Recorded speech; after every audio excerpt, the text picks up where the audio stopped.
Hi, I'm Jenna, a consultant in Orchard Clinic.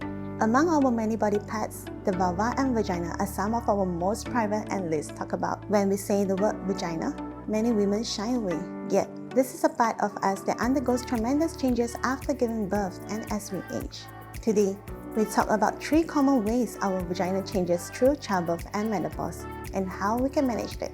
Vaginal atrophy refers to the thinning, drying, and inflammation of our vaginal walls. This is often caused by a decline in the hormones estrogen, which naturally occurs as women age. However, mothers who are not of menopause age may also experience this estrogen dip right after childbirth and during their lactation periods. During this time, women experience uncomfortable feelings of dry, burning, and itching sensations. Many women also reported incontinence in the form of frequent urination and urinary leakage. In fact, 1 out of 5 mothers complain about vaginal laxity after giving birth. The loss of natural lubrication, coupled with the feelings of looseness, tend to make sexual intercourse painful and unpleasurable. The compromised intimate health affects women's quality of life and reduces intimacy within relationships.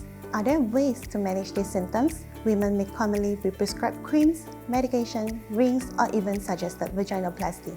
However, there is technology available today that is easier and more comfortable.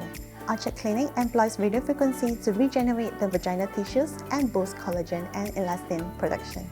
The vaginal canal is tighter and the surrounding skin becomes smoother and lifted. Besides improving its appearance, there is improvement in intimate satisfaction and incontinence. Curious about vaginal changes and how to manage them? Get in touch with us to find out more today.